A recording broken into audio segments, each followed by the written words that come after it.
¿Cómo están? Bienvenidos, bienvenidas una vez más a Futuro 360, como siempre tratando de abordar las dimensiones del medio ambiente, la ciencia, la tecnología y todos los desafíos que nos trae este presente y futuro tan desafiantes que nos ha tocado vivir. Queremos partir hablando de calentamiento global, las reducciones que se podrían esperar de las emisiones de combustibles fósiles hacia la atmósfera. Son sin duda una de las principales conversaciones y batallas que se están dando a nivel global para poder frenar los efectos del calentamiento global y de la crisis que ha acarreado como consecuencia.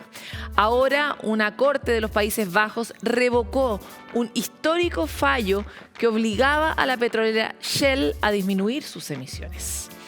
Conozcamos este triste informe de la mano de Cristian Soto. La sentencia definitiva del Tribunal de Apelación es que las pretensiones de Millie Defensie no pueden ser estimadas. En consecuencia, el tribunal ha anulado la sentencia del Tribunal Inferior. Con estas palabras, la Corte de Apelaciones de Comercio de Países Bajos anuló el fallo judicial que, en 2021, sentenció a Shell, la octava petrolera más grande del mundo, a reducir en 45% sus emisiones para 2030, en línea con el Acuerdo de París. Shell ha establecido un objetivo de reducción específico para el alcance 1 y 2, que significa que sus emisiones del alcance 1 y 2 se reducirán en un 50% para 2030, en comparación con 2016. Además de los documentos proporcionados por Shell, se desprende que ya había logrado una reducción del 31% para 2023. Así que Shell ya está haciendo lo que Millie Defensie le reclama. Por lo tanto, la reclamación de Millie Defensie en relación con el alcance 1 y 2 no es admisible. El fallo de 2021 sentó un precedente. Se trataba del primero en el mundo que obligaba a una empresa a alinearse con un acuerdo climático internacional. Millie Defensie, la rama de Países Bajos de la ONG Amigos de la Tierra, impulsó esta litigación. La Corte de Apelaciones señaló que la resolución anterior podía tener efectos adversos, donde la reducción de emisiones podría empujar a los clientes a buscar otras alternativas de combustible más contaminantes como el carbón.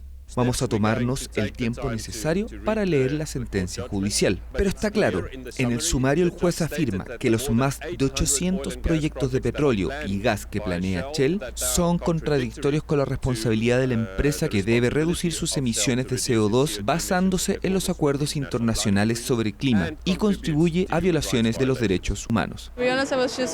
Para ser sincera, estaba muy decepcionada, casi lloraba.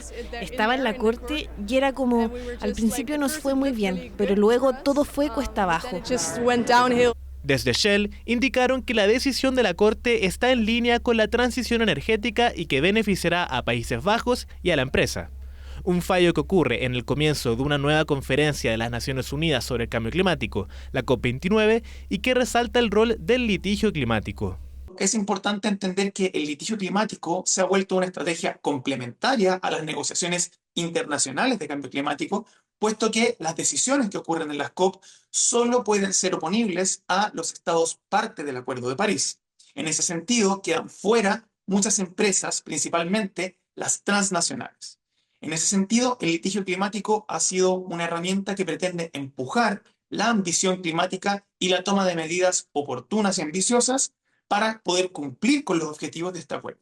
COP29 en la que se espera lograr un nuevo y ambicioso acuerdo de financiación climática, además de continuar con la reducción del uso de combustibles fósiles. Doblar la apuesta por los combustibles fósiles es absurdo. La revolución de la energía limpia ya está aquí. Ningún grupo, ninguna empresa ni ningún gobierno puede detenerla. Pero pueden y deben asegurarse de que sea justa y lo suficientemente rápida como para limitar el aumento de la temperatura global a 1,5 grados Celsius.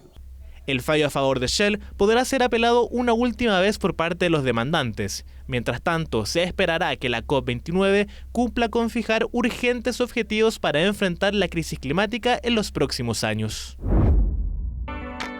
Últimamente hemos estado muy involucrados con la conversación sobre conservación de biodiversidad y qué podemos hacer para detener la pérdida que ha caracterizado tanto el último tiempo a la realidad en América Latina y en el Caribe, que es una de las zonas que más pérdida de biodiversidad ha tenido en los últimos 50 años.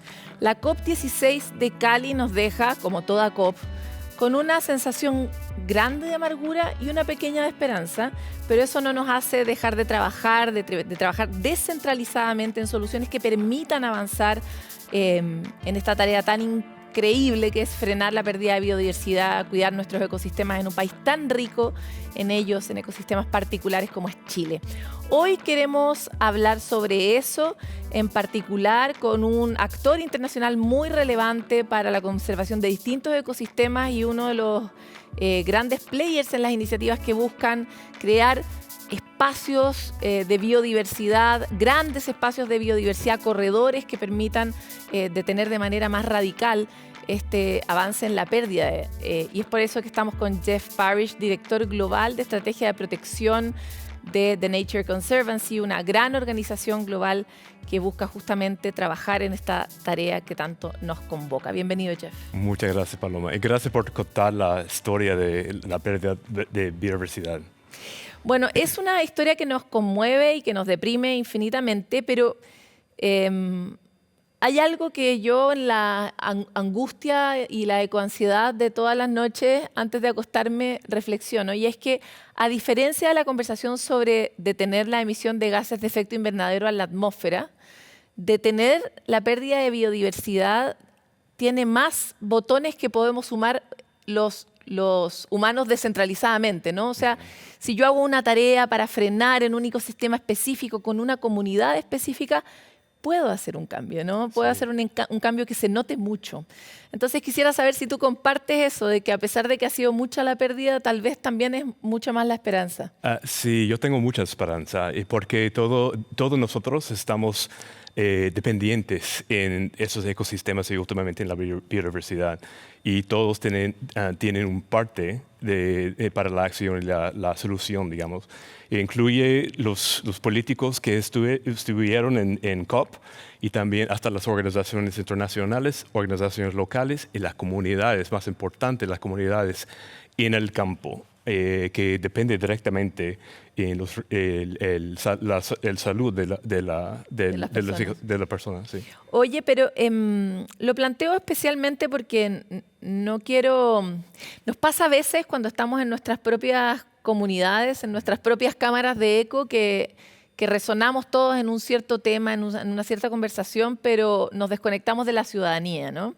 Y para los ciudadanos que sí están viviendo los efectos directamente del cambio climático por el efecto de los gases de efecto invernadero, a veces la sensación de desesperanza es demasiado grande. Parece algo muy grande que abordar, que está muy fuera de su alcance y por lo tanto frente a lo cual solo queda resignarse.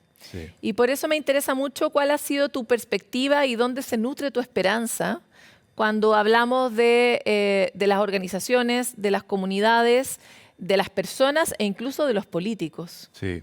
Bueno, para empezar, todavía hay lugares importantes para conservar, lugares bonitos, de belleza para el alma, ¿no?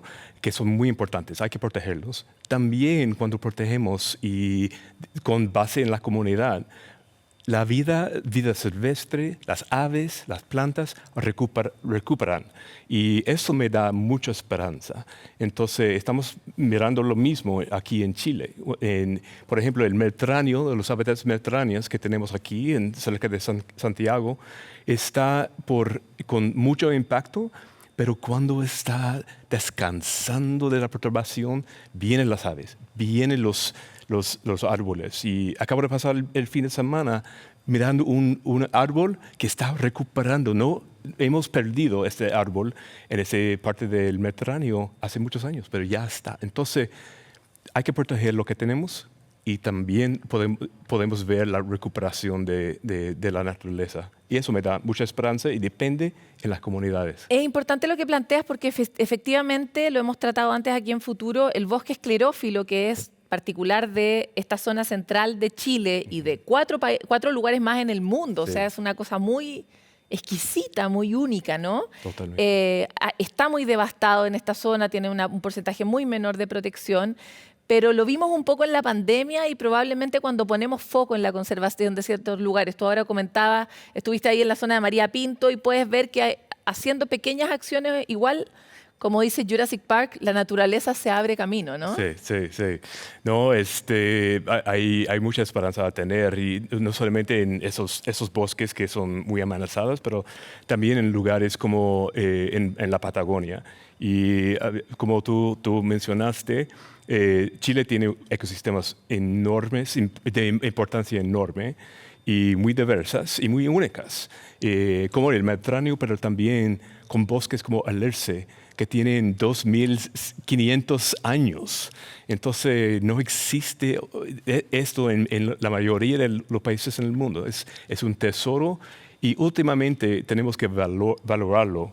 Y entonces, yo creo que estamos en este momento de cambio aquí en Chile, en las comunidades y también en Santiago, que la naturaleza es tan valoroso que la minería, por ejemplo, es para nuestro futuro. Claro, pero ahí tú acabas de meter justo el dedo en una herida de Chile, que es que la minería es elocuentemente valiosa para nosotros porque genera el principal ingreso del país, ¿no? Sí. Y teniendo nosotros una riqueza equivalente o incluso mayor en términos de la cantidad de naturaleza única que tenemos y que presta servicios ecosistémicos al mundo, ¿no? Como las turberas en la Patagonia o la cantidad de humedales o la cantidad de glaciares que tenemos, todavía no somos capaces de ponerle ese valor a la naturaleza o de que la naturaleza percibamos su retorno. Es terrible hablar en esos términos, pero de una manera más concreta que permita alinear la conservación con el beneficio que nos trae esa conservación. Entonces, cuéntanos un poco, tú que tienes el cargo de director de protección, o sea, no me gustaría estar en tu sitio. ¿Cómo estamos avanzando en ese que parece ser el gran problema? Lo fue en la conversación de la COP y lo va a seguir siendo en los próximos años en la medida en que no logremos dar valor a la naturaleza. Sí. Bueno, personalmente, en mi opinión, la naturaleza es importante por su mismo valor. Pero nosotros cada día estamos entendiendo que el agua viene por las cuencas saludables, ¿no? Y tenemos procesos y TNC ha establecido muchos de los mecanismos para pagar para la conservación de la cuenca por razones del agua que nos brindan. Entonces, eso es un ejemplo de cómo podemos valorar y también pagar para el manejo sostenible en el largo plazo. ¿A ti te parece que ese modelo es posible, funcional y que va a abundar en el futuro? No es el único, porque hay unos lugares que quizás con nuestros cerebros no vamos a entender con suficiente tiempo el valor que tiene la naturaleza, pero en otros sí. Por ejemplo, en Patagonia sabemos que el turismo es sumamente importante para Chile y está creciendo más y más porque lugares silvestres como tenemos en Chile son más raros cada día. Entonces hay que capturar la plata que viene a turismo. Y hay unos precios que pueden elevar también y capturar esos precios, esa plata, para la conservación. Y es mecanismos como eso, mecanismos financieros sostenibles, que en lo que TNC está trabajando bastante fuerte. Y yo creo que aquí en Chile tenemos mucha oportunidad para aprovechar esa oportunidad de capturar la plata y básicamente cuidar el piggy bank que tenemos aquí en Chile, que es la naturaleza. Jeff, bueno, me imagino que tú vives en el norte global. Sí. Y por lo tanto me encantaría saber cómo ves que ha evolucionado la conversación en esos círculos donde está la plata. Y me refiero a los bancos, me refiero a los grandes donantes internacionales, me refiero a los países con sus culpas climáticas. ¿Cómo ha evolucionado esa conversación en el tiempo para que sean esas instituciones también, y no solo los turistas directamente, quienes financien la naturaleza? Sí. Bueno, aunque es muy poco en comparación a otras causas, la filantropía está creciendo en el norte. He visto en mi vida un crecimiento enorme, por ejemplo, en Europa y en los Estados Unidos de filantropía, pero eso es solamente un pedacito del postre, digamos. Entonces, más y más las empresas ven que ellos tienen una responsabilidad, no solamente en términos del cambio climático, pero también en el crisis de biodiversidad. Hace 2 años, en Montreal, el COP15, había un montón de empresas llegaron. Esta vez también, en Cali había muchas. En Cali había un montón. Mirando cómo podemos participar, porque sabemos que nosotros necesitamos la naturaleza para nuestras industrias, pero también es parte de nuestra responsabilidad en nuestros países y comunidades. Eso me da mucha esperanza también. Porque y los bancos. Estoy muy interesada en cómo van a operar y cómo vamos a hacer o no capaces de no convertir los fondos verdes en una estafa finalmente, ¿no? Como que funcionen, que sean certificables y que el norte global sienta que ahí se pueden hacer inversiones o personas como nosotros, ¿no? Sí, sí. Bueno, todos tienen responsabilidades, pero hay que tener como marcos, digamos, para estas inversiones o que no son solamente inversiones para recuperar la plata, pero también de filantropía, de recuperación, pero con menos retornos, digamos, porque el último retorno es para la naturaleza. Entonces, está cambiando la mente de bancos y otras empresas y sectores. ¿Ha aumentado? Sí, está avanzando. Bueno, pero yo creo lento, muy lento. Creo que Chile tiene una buena oportunidad porque tenemos tantas empresas, un valor de la biodiversidad, pero hay que conectarlos. Entonces creo que eso es el capítulo próximo. No, y siempre nos encanta pasar este aviso a los bancos, que sean pioneros, no solo la ciencia chilena, no solo las empresas chilenas generales, sino los bancos chilenos, que sean los que den el ejemplo también a los bancos globales. Sí. Jeff, te quería llevar ahora a la conversación sobre la colaboración, porque a pesar de todo, y que todos, en este caso de cuidar la naturaleza, compartimos un bien común, los humanos siempre lo arruinamos, ¿no? Nos gusta competir e incluso hemos visto en el escenario de la naturaleza que las mismas organizaciones que cuidan la naturaleza, por cómo están puestos los incentivos, muchas veces compiten entre ellas de manera muy perversa, ¿no? Y es ridículo porque estamos cuidando un bien mayor, pero tenemos una manera, una estructura, un sistema que no colabora con la colaboración. Sí. Entonces me encantaría, ustedes que son las grandes, porque ustedes, Pew, WWF y tantas otras, ¿no? Están hoy de alguna forma cambiando o girando sus prácticas. ¿Por qué y en qué se materializa? Gracias a Dios está cambiando.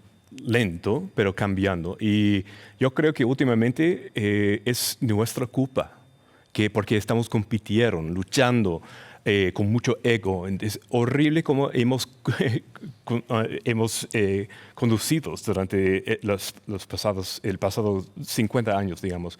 Pero en ese momento hay esperanza. Yo, de mi parte, de parte de TNC, estamos empujando fuertemente la importancia de la colaboración. Se llama colaboración radical. Porque es algo bastante nuevo en nuestras organizaciones. Significa, por ejemplo, en una sociedad que hemos establecido con Pew, con WWF y con el apoyo de Ben Walton en Zomalab, que hemos establecido un portafolio común de tratos para la conservación de sistemas de áreas naturales. Estoy levantando fondos no solamente para TNC, pero para WWF, $15 millones, para otra organización con quien teníamos una competencia. Ahora, porque todos nosotros tenemos que apoyar los mismos, tenemos que... Y modelar una nueva manera. Y está funcionando. Por ejemplo, en COP16 había otra colaboración basada en la experiencia de esa sociedad, se llama Enduring Earth, con WWF y Pew. Había otra colaboración sobre dédula. Entonces, nosotros hemos establecido un mecanismo de refinanciar dédula de un país, dédula... como la deuda del Fondo Monetario Internacional, pero asociada... Pero asociada con la dédula privada, digamos. Ajá. Entonces, y con todos los savings, el ahorro que tenemos en el refinanciamiento, estamos pasando en un acuerdo con el gobierno que la plata pasa a la conservación del medio ambiente. Entonces, eso es un mecanismo muy fuerte, muy innovativo, pero nosotros como TNC no podemos guardarlo como mecanismo. Obvio. Estamos compartiendo con 6 otras organizaciones en ese momento, incluyendo WCS, Conservation International, Rewild, Pew, WWF. Y entonces es importante esa manera de conducirnos en ese, básicamente, una década última que tenemos para cambiar el trayectoria de la naturaleza. Jeff, tenemos que ya empezar a cerrar esta entrevista. Tú sabes que el tiempo es finito, Sí. pero a veces se expande. Así que vamos a expandirlo un poco, porque tú como líder global de una organización como esta, has cambiado tú mismo mucho, ¿no? Me Sí. imagino. Sí. ¿Y qué...? Comenta de mi pelo gris, creo. Hay veces que cambia el pelo, más no la persona. Por lo mismo Sí. me parece importante Sí, lo que sí. hayas aprendido, lo que has dejado de hacer como una persona que trabaja en conservación y lo que has aprendido a hacer. Lo planteo porque hasta las organizaciones pequeñas tienen un líder que es muy relevante para conservar, incluso si los proyectos son chiquititos. Y por lo tanto, ¿cómo es ese líder? Es una cuestión que a veces cambia el destino de ese proyecto. Sí. Por lo tanto, con todo lo que te has equivocado y con todo lo que has acertado, ¿qué cosas le sugerirías a esos líderes nuevos que dejaran ir? Sí. ¿Y qué cosas les dirías tú que aprendan a hacer de manera consistente? Bueno, soy científico, ornitólogo de aves por entrenamiento, pero lo que he aprendido es la importancia de 2 cosas. La gente, especialmente las comunidades y pueblos indígenas, y escuchar y no asumir que nosotros tenemos todas las soluciones, 1. Y 2, que necesitamos el financiamiento sostenible para la conservación. No podemos tener parques en papel solamente, y tenemos muchos de esos en Chile. Entonces es importante que al momento de proteger una zona costera, un bosque, hay que pensar de cómo vamos a mantenerlo en el largo plazo en términos de financiamiento sostenible. En eso estamos TNC luchando y compartiendo en colaboración radical. Y espero que, por ejemplo, nuestros socios en Patagonia, en Puchiguín, se llama el proyecto, ellos están con TNC y el apoyo de TNC como líderes, pero también aprendiendo desde nosotros el financiamiento sostenible para una gran oportunidad para la protección del Valle de Cochamó. Entonces, esas 2 cosas para mí son sumamente importantes. Y en términos personales, como líder de una organización, ¿qué valor o virtud humana y qué defecto humano hay que eludir y promover cuando uno quiere conducir algo por la naturaleza? Que Y en términos humanos, Sí. valores personales, Sí. ¿qué cosa, no me acuerdo de la palabra virtud en inglés, qué buen valor, que Sí. la generosidad o amor, y qué gran entonces, defecto hay que sí. evitar cuando uno es un líder de conservación? ¿Sabes? Pasión es sumamente importante porque tenemos tantas barreras al éxito para la conservación. Hay que mantener la energía y el ánimo y también aprovechar el tiempo en la naturaleza para aumentar este ánimo y pasión. Entonces, es lo que tenemos contra las fuerzas malas para la naturaleza, es nuestras pasiones. Muchas gracias, Jeff. Gracias. Nosotros queremos ir a una pausa aquí en Futuro 360, pero ya volvemos mucho más. Quédense con nosotros en CNN Chile.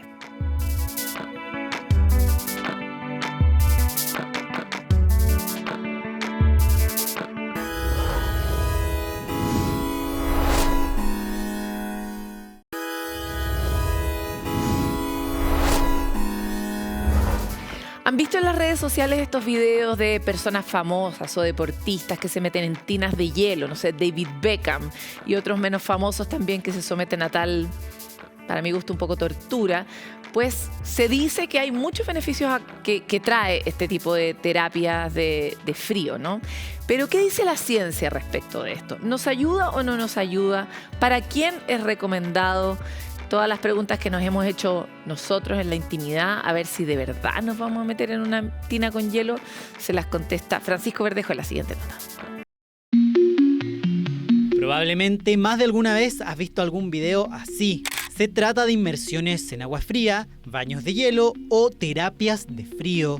En sí se basan en terapias en las cuales se hacen inmersiones en agua fría, como bien dice el nombre, que van habitualmente entre los 10 y los 15 grados Celsius. Pero también existen otras, como digamos, corrientes en las cuales se hace inclusive con terapias de frío aún más heladas, inclusive llegando entre los 2 y los 5 grados Celsius. El objetivo de las diversas terapias de frío son principalmente en la terapéutica, es disminuir inflamación y dolor local de alguna zona que ha sufrido contusión o que está pasando por un proceso de lesión aguda. ¿Qué pasa en nuestro cuerpo cuando nos sumergimos en estas aguas? Al cambiar drásticamente la temperatura, las células de la piel envían señales a nuestro cerebro. Es ahí donde secretamos noradrenalina, una hormona que se activa como respuesta al estrés y la ansiedad. Como genera un impulso brusco, ¿cierto? Va a generar la liberación de adrenalina y noradrenalina, que son hormonas que nos activan, ¿cierto? Que nos ponen alerta. Entonces eso va a generar un despertar mental, va a generar la liberación también de otros neurotransmisores que nos va a generar esta sensación de alerta. Esta es una reacción de alerta que dura los primeros minutos. Paralelamente, los vasos sanguíneos se contraen con el fin de resguardar el calor. Este proceso se llama vasoconstricción. Lo que genera una vasoconstricción. ¿Qué genera eso? Que los capilares que están más superficiales en la piel se contraen y llega menos sangre a la superficie de la piel porque el cuerpo trata de evitar la pérdida de calor. ¿Qué genera eso? Que al haber una vasoconstricción va a generar un aumento de la presión arterial, porque estamos apretando los vasos sanguíneos en la misma cantidad de sangre, y eso va a generar que el corazón también responda. O sea, el corazón va a generar una variación de la frecuencia cardíaca. La vasoconstricción es clave para uno de los principales beneficios de esta terapia, la desinflamación. La baja temperatura y hacer que la sangre corra más lento por nuestro cuerpo es vital para evitar el proceso inflamatorio. Además, bloquea a las hormonas proinflamatorias. Evita a que llegue sangre al lugar de la lesión. Y por otra parte, el frío lo que genera es que detiene temporalmente los procesos metabólicos, incluido con ello la inflamación. De hecho, por eso usamos el frío. Tratamos de que todos los procesos de la cascada inflamatoria en una lesión o en una inflamación se detengan. Regular un montón de hormonas proinflamatorias que se producen en los esfuerzos más importantes a nivel muscular. Entonces, claro, toda esta inflamación importante, el frío lo va a ir a bloquear, lo va a aplacar. Según los especialistas, esta técnica se sugiere para deportistas después de haber pasado por situaciones de gran desgaste físico, como por ejemplo una maratón. Sin embargo, no es recomendado hacerlo después de cada entrenamiento. Según un estudio publicado en la revista The Journal of Physiology, esta terapia enlentece el metabolismo celular y por ende la producción de proteínas. Hay estudios recientes que han demostrado que el aplicar frío después de un entrenamiento de fuerza disminuye la síntesis proteica, es decir, disminuye la adaptación muscular después de un entrenamiento de fuerza, ¿ya? Porque está inhibiendo, está enlenteciendo todo el mecanismo metabólico para fabricar masa muscular. Cuando yo voy al gimnasio estoy dañando mis tejidos musculoesqueléticos que genera esta inflamación, y sucesivamente esta inflamación sirve de señal, sirve para que el cuerpo busque reparar esos tejidos y lograr una supercompensación. Entonces, bloquear completamente esta inflamación tampoco es bueno, va al lado contrario, ya que estaré bloqueando precisamente estas adaptaciones que estoy buscando con el ejercicio y con el entrenamiento. Pero las inmersiones en frío también están asociadas al bienestar. Estudios indican alzas de hormonas relacionadas a la felicidad y el bienestar, como la oxitocina, la dopamina o la serotonina. Aún así, su permanencia en el tiempo sigue siendo estudiada. Sí ayuda a la percepción de fatiga, sí ayuda a la disminución de dolor, tanto muscular como inflamatorio. Y por ende a nivel mundial hoy son utilizados todas estas estrategias que tienen que ver con la temperatura y con el frío. Es más bien para sentirse bien, para reactivarse, para darse más energía, para un tema de recuperación que va mucho más por el tema más mental incluso que algo frío. En ese caso, si el deportista le ayuda y es un beneficio para él y no perjudica su rendimiento en las sesiones de entrenamiento siguientes, no hay ningún problema. Si se busca empezar con este tipo de tratamientos, los especialistas recomiendan consultar con su médico anteriormente. Ahora, ¿cuáles pudieran ser los riesgos? Principalmente están mencionados los riesgos que tienen que ver con el área cardiovascular, con personas que sufran de enfermedades al corazón, alguna arritmia, etc.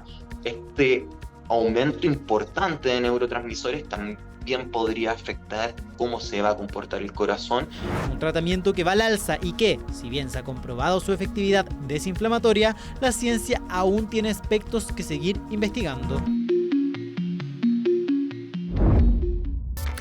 La inteligencia artificial ya llegó para quedarse en distintos ámbitos de la vida humana, pero uno en el que lo hemos probado de manera recurrente y con muy buenos resultados es en la medicina y particularmente asociado a diagnósticos. Hoy la inteligencia artificial está ofreciendo una mano para el diagnóstico precoz de distintos tipos de cáncer. Y queremos ver qué pasa, qué promesas hay, en qué ámbitos, en qué tipos de cáncer. Y los detalles los trae la nota de Cristian Soto. En nuestro país, alrededor de 28.000 personas mueren al año por cáncer. Esto, según el Departamento de Estadísticas e Información en Salud del MinSal, una preocupante cifra que tiene a dos tipos de esta enfermedad dentro de sus más letales, el de mama en mujeres y el de próstata en hombres. En respuesta a esto, y como un esfuerzo para la prevención y tratamiento, en Chile existen investigaciones que buscan cambiar el panorama actual de estas patologías. En el caso del cáncer de mama, enfermedad que, según cifras del Observatorio Global de Cáncer, causó la muerte de 2.263 mujeres en 2023, la inteligencia artificial podría marcar un antes y un después en el diagnóstico temprano al analizar mamografías. Con todo el tema de la modernización, se están generando un gran volumen de imágenes producto de los distintos exámenes que se hacen. La población, en el caso del cáncer de mama, el proceso de screening genera un gran volumen de imágenes que requiere ser analizado. Cosa que a través de expertos, los radiólogos, el tiempo que se requiere nos da el número suficiente para poder explorar todas las imágenes que se requieren. Investigación llevada adelante por el Instituto Milenio en Ingeniería e Inteligencia Artificial para la Salud, iHealth, que usa una gran cantidad de mamografías que se realizan en Chile para entrenar una IA que detecta anomalías y comportamientos de tejidos que podrían mostrar la presencia de cáncer, con el objetivo de suplir la falta de radiólogos. La inteligencia artificial viene a dar un soporte marcando principalmente aquellas áreas que pueden estar más afectadas y de qué tipo de hallazgos están asociados. Pero finalmente, el que toma la decisión final siempre tiene que ser un médico. Y uno de los puntos que tenemos nosotros, y que viene específico, es que queremos trabajar con datos de Chile. Estamos trabajando con datos del Hospital Van Buren, de la Clínica Los Carreras, estamos trabajando con distintos datos de Chile.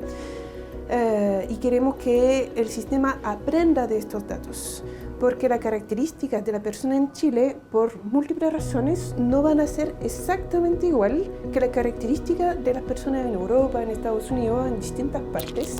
El cáncer de próstata se categorizó como el de mayor incidencia a nivel nacional de 2022, siendo el 16,2% de todos los diagnósticos. Además, en los últimos 5 años, más de 11.000 hombres han muerto por esta causa. Una patología no prevenible, pero que cuando se diagnostica de forma precoz, tiene una curabilidad del 90% de los casos. Justamente para su tratamiento, una investigación chilena está usando la Glacilaria chilensis, una alga conocida comúnmente como pelillo, que podría servir para atacar los tumores. Bueno, esta alga, lo que nosotros hacemos es realizar un extracto lipídico de esta alga. Ya no es que usemos el alga completa, sino que sacamos ciertas partes del alga, ciertas componentes del alga, y eso los purificamos y los concentramos. Lo que hace este extracto, al parecer, inhibe esa capacidad proliferativa, o sea, ya no se dividen tanto, por lo tanto no puede crecer. Y eso lo observamos tanto en modelos in vitro, cuando nosotros ponemos las células en placa de cultivo, o los observamos también en modelos animales. Es decir, si nosotros le damos este extracto a tomar a estos ratoncitos, los tumores que desarrollan estos ratoncitos son más pequeños. Investigaciones a los tipos de cáncer que más fatalidades tienen en nuestro país que podrían ayudar a mejorar estas cifras. Si nosotros podemos de alguna manera reducir los efectos colaterales o eventualmente, siendo muy positivo, digamos, llegar a tener un efecto terapéutico completo, sería un gran avance para este tipo de patología. Todos sabemos de que el cáncer de mama, lo más temprano se detecta, lo más favorable va a ser el diagnóstico. Entonces es muy crucial que las mujeres acuden a hacerse las mamografías y después que sean lívidas. Algunos médicos dicen que deberían hacerse una radiografía cada año. Bueno, a mí me dice cada 3 años, pero son muchas imágenes. Y eso se combina con el hecho de que en Chile todavía estamos bastante por debajo del promedio de radiólogo por habitante. Entonces hay muy pocos radiólogos y hay pocos radiólogos especialistas en mamografía. Y además la mayoría se van a centrar en las ciudades grandes, en el centro de Chile. Son avances de la mano de la ciencia y la tecnología que en el caso del cáncer de mama busca descentralizar y llevar gracias a la IA el diagnóstico a tiempo, mientras científicos siguen su investigación para buscar una cura al cáncer de próstata que podría estar en la propia naturaleza. Ya revisábamos hace unos capítulos atrás los enormes desafíos que está enfrentando la agricultura hoy en día para resolver varios problemas al mismo tiempo. ¿Cómo hacemos que los suelos no se degraden tan rápido como efecto de la cantidad de químicos que le ponemos al suelo para evitar, por ejemplo, plagas que afectan gravemente a los cultivos agrícolas tan expuestos al cambio climático y a otro tipo de transformaciones del entorno que hacen esta ecuación una nada de sencilla, ¿no?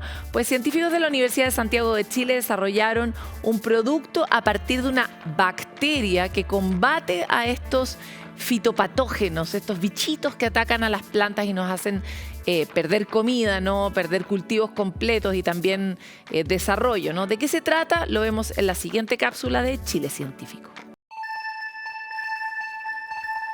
Nosotros estamos trabajando con bacteriófagos líticos que infectan a Pseudomonas syringae, que es una bacteria que causa graves daños en la agricultura, fundamentalmente en algunos cultivos como el cerezo.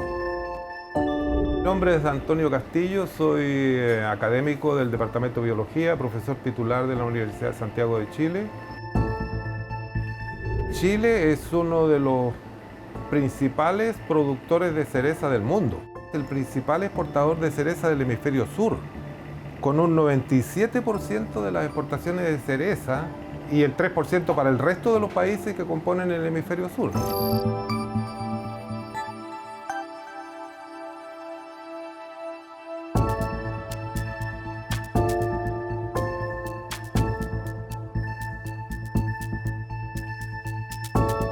Estamos trabajando en la formulación de bacteriófagos líticos para controlar esta bacteria fitopatógena con una mezcla de bacteriófagos, una mezcla de 7 bacteriófagos que van a estar en una formulación encapsulada y con ello vamos a intentar controlar a esta bacteria con un producto más inocuo que los que se usan actualmente, como son los compuestos de cobre o los antibióticos. A nivel molecular, los bacteriófagos se unen a la bacteria hospedadora, digamos, y inyectan su DNA al citoplasma bacteriano. Este DNA se comienza a replicar, se comienzan a expresar los genes. Cada bacteria infectada libera aproximadamente 100 partículas virales nuevas que van a ir a infectar a otras bacterias que están infectando al cultivo. Hasta ahora hemos tenido resultados bastante interesantes en el laboratorio. 7 bacteriófagos que estamos caracterizando. Pronto tendremos la secuencia de los genomas completos. Estamos trabajando con una empresa que es experta en la producción y comercialización de productos biológicos para el control de este tipo de plagas, digamos. Y la empresa es Bioinsumos Nativa, una empresa de Talca. Ya estamos aplicando en el campo esta formulación, pero en bajas cantidades, en ensayos pequeños solamente, y estamos teniendo resultados que son prometedores. Nosotros vamos a una pausa en Futuro 360, pero volvemos con mucho más a la vuelta, no se muevan.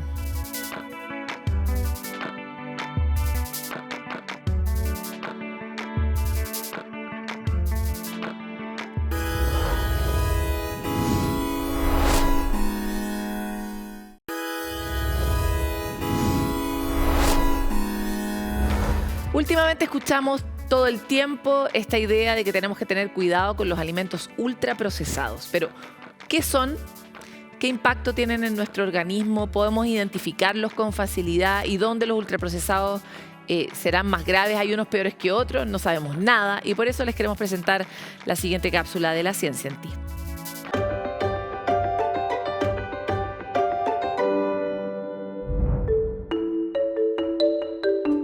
¿Te has preguntado alguna vez qué hace distinto a una salsa natural de tomate versus el ketchup?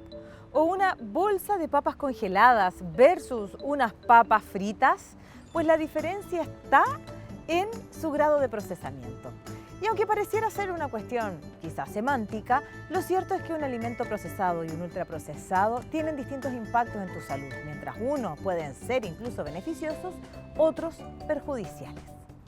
Y fue hasta el año 2009 cuando el médico de Sao Paulo, Carlos Monteiro, preocupado por los altos índices de obesidad crecientes en su país, es que encontró una nueva clasificación, una categoría alimentaria llamada NOVA. El sistema NOVA clasifica los alimentos de acuerdo a su afinidad, grado de procesamiento y procedencia, entre otros. Estos alimentos se clasifican en 4 grupos. Uno de ellos son los alimentos naturales o mínimamente procesados, los ingredientes culinarios, los alimentos procesados y los alimentos ultraprocesados, de los cuales tan majaderamente hemos hablado en este espacio. Y fíjate que cualquier cosa que cambie, por mínimo que sea el estado natural de los alimentos, ya lo hace un procesado. Puede ser hacer cubitos de los alimentos, hacerlos jugo, hacerlos tiritas o juntar muchos alimentos naturales para cocinarlos. Eso es un proceso. Llevarlos al congelador o hacerlos líquido también. Esos son alimentos procesados y no necesariamente pueden tener un impacto negativo en tu salud. En cambio, la comida ultraprocesada es otra cosa. Y ojo, de ahora en adelante nunca más vamos a decir alimentos ultraprocesados, porque es básicamente una contradicción. ¿Pero cuáles son? Aunque las definiciones son variadas, son aquellas comidas que están ya preparadas. La mayoría de ellas vienen empaquetadas, las encontramos por montón en las góndolas de los supermercados. Son productos creados en su mayor parte o completamente a partir de sustancias extraídas o derivados de componentes alimenticios, pero que poco o ningún alimento está de manera intacta. Son aquellos que son altos en azúcares, altos en grasas trans, altos en sodio y que tienen un impacto negativo en tu salud. Aunque nos duela asumirlo, son aquellos que son sabrosos al paladar, de fácil acceso, pero que ya sabemos poco nos aportan. La lista es casi interminable, desde la margarina, las bebidas gaseosas, las papas chips, toda la bollería, todo aquello que está altamente industrializado son los ultraprocesados. Y a esta altura abundan los estudios que relacionan el aumento de la obesidad con el consumo de este tipo de comidas. A ver, hagamos el ejercicio. Tenemos un tomate, lo trituramos, le ponemos sal, de preferencia sal rosada, sal de cahuil o sal de mar. Le podemos agregar incluso un poquito de aceite de oliva. Ahí tenemos una salsa de tomate, muy distinto a, por ejemplo, un ketchup. Esta es otra definición más y otro dato de La Ciencia en Ti. El cambio climático está teniendo enormes impactos en toda la salud global del planeta y de las personas, y uno muy concreto está asociado al desarrollo de las olas de calor. No todas las poblaciones somos igualmente frágiles frente a las olas de calor, y unas de las más expuestas son los más pequeños y los mayores.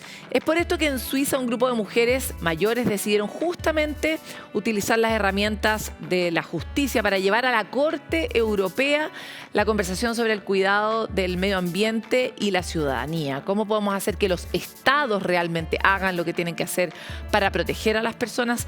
Esa fue la pregunta que se hicieron las Klimaserierinen. Y Pia Holstein, integrante de la directiva, nos cuenta más sobre este triunfo que lograron.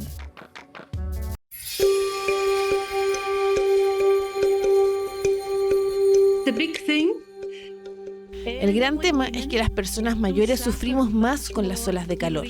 Ese es el punto. Y las personas mayores de entre 64 y 70 años mueren más durante las olas de calor. Y no puede ser que el gobierno no se inmute con esto. porque la Constitución dice que deben velar por la buena salud de las personas.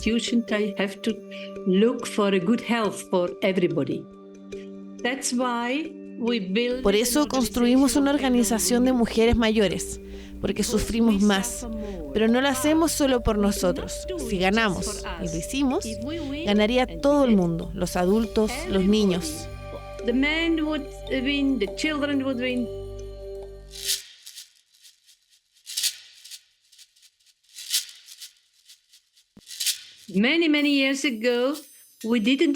Hace muchos años no sabíamos cómo hacer más contra el avance del cambio climático.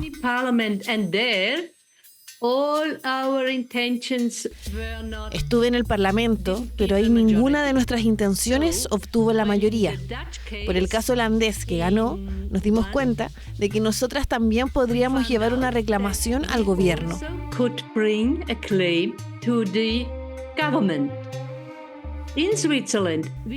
En Suiza, hicimos y seguimos todos los pasos jurídicos. Pero todos se nos negaron. Entonces, el último paso para hacer más por el clima era ir a la Corte Europea de Derechos Humanos.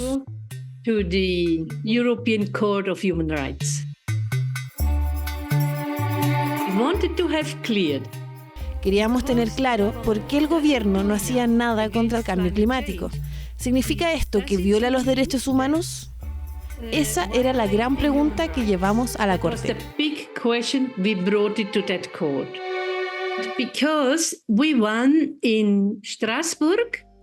Como ganamos en Estrasburgo, ahora todos los países europeos tienen que comprobar qué se está haciendo mal y qué hay que hacer para hacerlo bien, porque Suiza es parte del Consejo Europeo y esta decisión es válida para todos los países de Europa. Is valid for all the European countries. One message is never give up. And our case, nunca se rindan. En nuestro caso, se muestra que si las personas se reúnen y no se rinden, pueden lograr algo que importe. Together, not give up, they can reach something. That's important. Hasta aquí llega este capítulo de Futuro 360. Siempre tratamos de llevarles a ustedes algunas de las conversaciones más relevantes que están ocurriendo simultáneamente en distintos lugares del mundo, en distintas dimensiones de la ciencia, a través de una perspectiva transdisciplinaria que nos permita comprender la complejidad en la que estamos metidos todos y todas. Por eso los queremos invitar a encontrarse con nosotros a través de nuestras redes sociales, que utilicen nuestro hashtag, nos hagan las preguntas y las propuestas de aquellas conversaciones que todavía tenemos pendientes, pero necesitamos abordar todos en comunidad. Nos encontramos en el siguiente capítulo de Futuro 360 y ustedes sigan de la mano de CNN Chile.